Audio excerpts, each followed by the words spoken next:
Performer Janet. And meeting John. No, John, just Janet tonight. Oh, Bob, she's from Chicago too. Where's Bob? She was just talking about, like, on Facebook, all the food. There's pictures of her eating all this delicious food, which now makes me really want to go to Chicago, because I've never been. More reasons than that, but first of all, before she leaves, I want a picture of us. Oh, wait, let me take my hair down. I've got my hair on because it's raining. Yeah, but I love it. Just girls and stuff like that. And I do this fabulous, I do have my cross.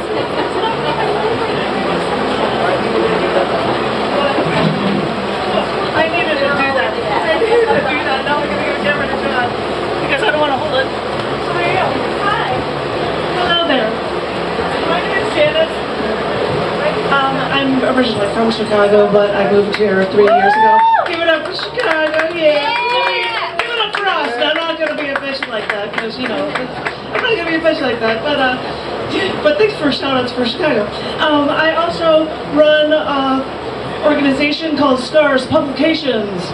Want to know the website? Scars, SCARS.TV. We do literary magazines. I'm the editor of 2 literary magazines, and we publish books and stuff, and I've just published a bunch of books right now, and I thought I would read to you 3 poems from one of the recent releases of performance art shows of mine over the years.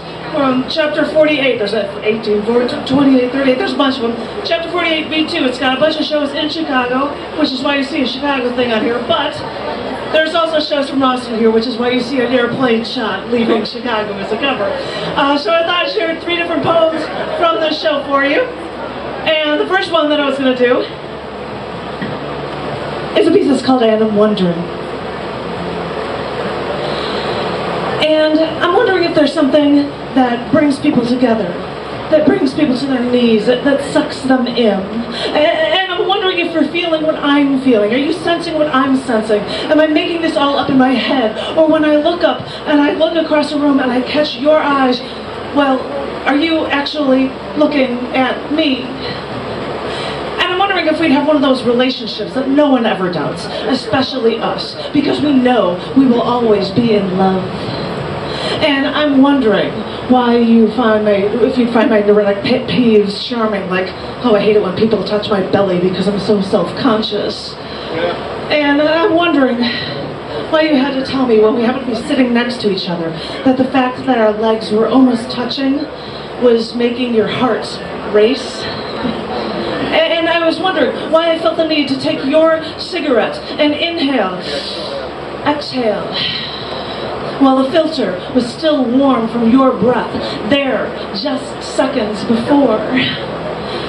And I'm wondering if a year or 2 from now, once we've gotten to that point where we should have gotten comfortable with each other and sunk into a comfortable rut after dating for so long, if you saw me making macaroni and cheese in the kitchen and I'm using margarine and water because I have no milk, and I've got my hair, it's all in a mess and it's all tied up and the hair strands are falling down into my eyes, and I'm wearing these oversized button-down denim shirts and nothing else, well, what I was wondering is if you would see me like this and still think I was sexy. When I glance up and I catch your eyes from across the room, or when I see your eyes dart away, when I feel this chemical reaction, well, what I'm wondering is, do you feel it too? Thank you.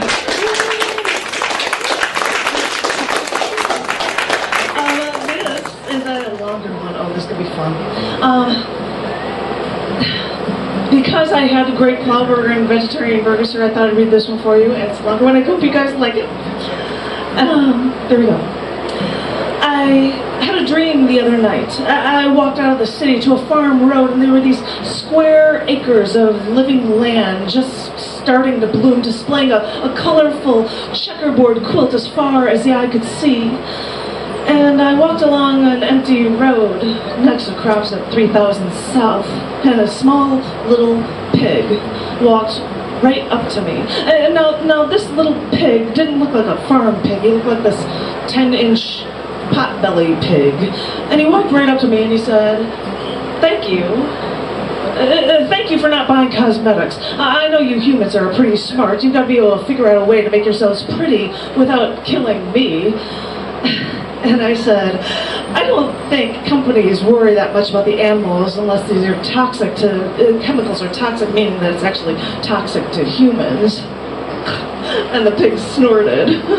Which lives are worth saving, the little pig then said. Cutthroat corporations don't ask questions like that, I said. He said, I know, but thank you anyway. Yeah, I had that dream the other night that I walked out of the city to a forest and there were the neatly paved bicycle paths and trash cans every 50 feet and trash every 10.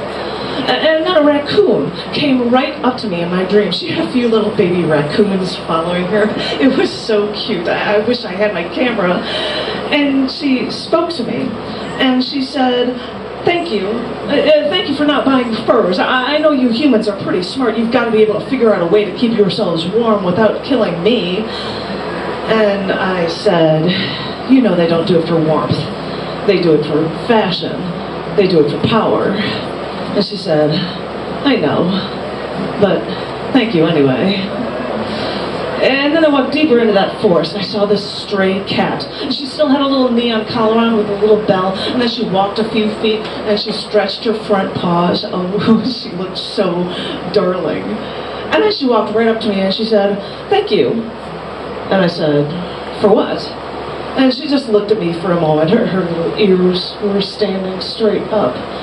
And she said, you know, in some countries, I'm considered a delicacy.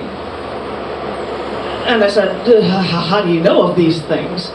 And she said, when somebody eats one of you, word gets around. And then she just looked at me for a second. She said, and in some countries the cow is sacred. Wouldn't these humans love to see how you prepare them for slaughter, how you hang them upside down and slit their throats so their still beating hearts will drain out all the blood for you? And I said, don't put me in that category. I don't eat meat. And she said, I know.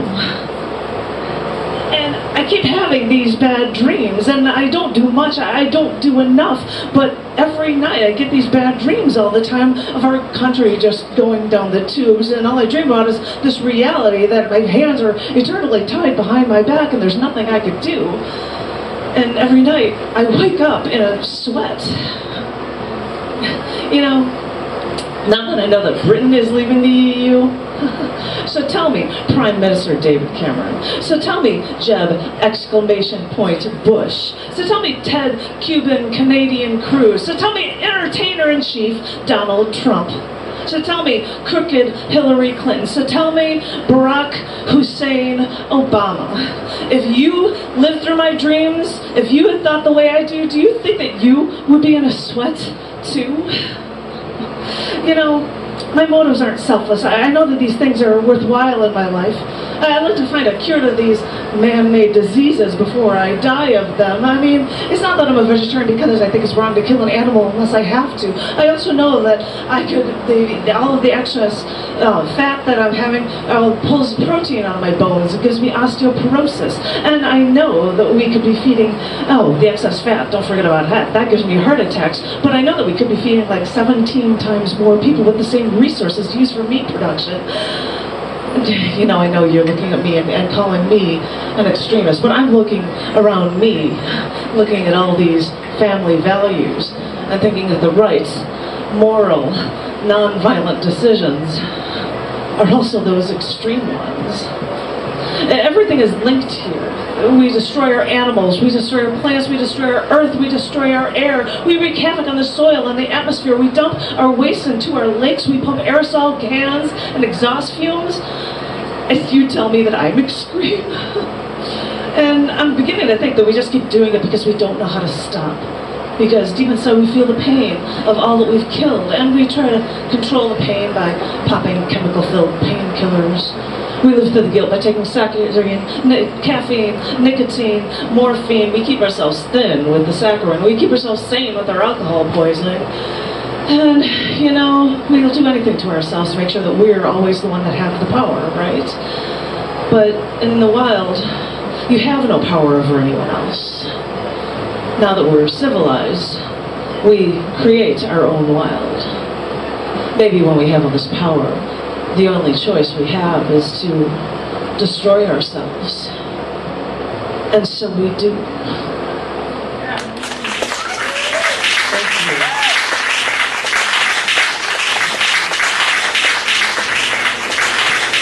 Thank you.